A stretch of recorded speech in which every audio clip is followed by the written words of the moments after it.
সর্বশেষ যে ব্যক্তি জাহান্নাম থেকে মুক্তি লাভ করবে তাকে আল্লাহ পাক বলবেন, ফেরেশতাদেরকে বলবেন, আমার ফেরেশতারা আমার এই বান্দাকে জান্নাত এবং জাহান্নামের মাঝখানে রেখে দাও। জান্নাত এবং জাহান্নামের মাঝখানে লোকটি যখন থাকার জায়গা পাবে সে জান্নাতের দিকে তাকায়া দেখবে আর কাঁদতে থাকবে। আল্লাহ পাক জিজ্ঞেস করবেন, বান্দারে যুগের পর যুগ ধরে জাহান্নামে কেঁদেছো, আমি রব্বুল আলামিন জাহান্নাম মাফ করে দিয়া জান্নাত জাহান্নামের মাঝখানে রেখে দিয়েছি, আযাব থেকে তো বেঁচে গেছো, এখন কান্দো কেন? লোকটি বলবে, রব্বুল আলামিন কান্দি এই কারণে, জাহান্নাম থেকে মাফ করেছো, তোমার শুকরিয়া আদায় করি।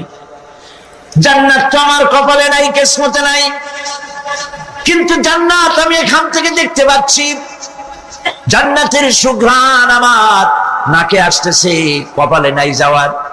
আমি কাঁদি এই জন্য, তুমি যদি মেহেরবানি করে আমাকে জান্নাতের দরজার কাছে একটু দাঁড় করায় দিতা, প্রাণ ভরে তোমার জান্নাতের দৃশ্যটা একটু দেখতাম। আল্লাহ পাক তার আরজি পূরণ করবেন, বলবেন যাও, ফেরেশতাদের বলবেন এর জান্নাতের দরজার কাছে দাঁড় করায় দাও। জান্নাতের দরজার কাছে দাঁড়িয়ে লোকটি আবার কান্না শুরু করবে। আল্লাহ পাক প্রশ্ন করবেন, এবার কান্দো কেন? লোকটি বলবে, রব্বুল আলামিন কান্দি এই কারণে, জান্নাতের এই দরজায় দাঁড়ায়া জান্নাতের অফুরন্ত নেয়ামত কিছুই ভালো করে দেখা যায় না, শুধু অল্প জায়গা দেখি। যদি তুমি আমারে দয়া করে জান্নাতের মাঝখানে দাঁড় করায় দিতা, চতুর্দিকে তাকায়া তাকায়া দেখা কলিজারে ঠান্ডা বানাইতাম। তবে আমি ওয়াদা করি, জান্নাতের কোন নাজ নেয়ামত, কোন ফল আমি খাবো না, ধরবো না, সইব না।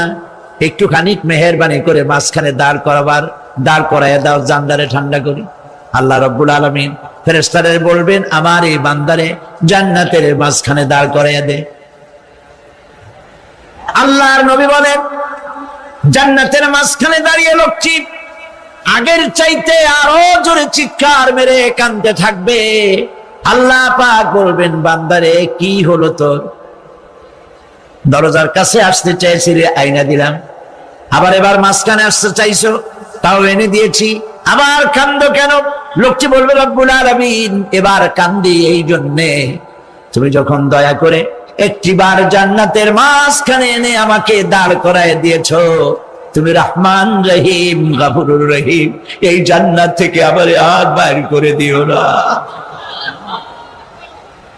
আল্লাহ রাব্বুল আলামিন বলবেন, ও আমার বান্দারে, আমার এই জান্নাত তোর খুব পছন্দ হয়েছে নাকি?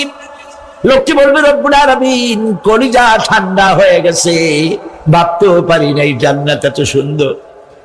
আল্লাহ পাক বলবেন, বান্দারে এরকম একটি নয়, দুইটা নয়, তোর জন্য আমি 10টা জান্নাত এরকম রিজার্ভ করে রাখছি। সুবহানাল্লাহ।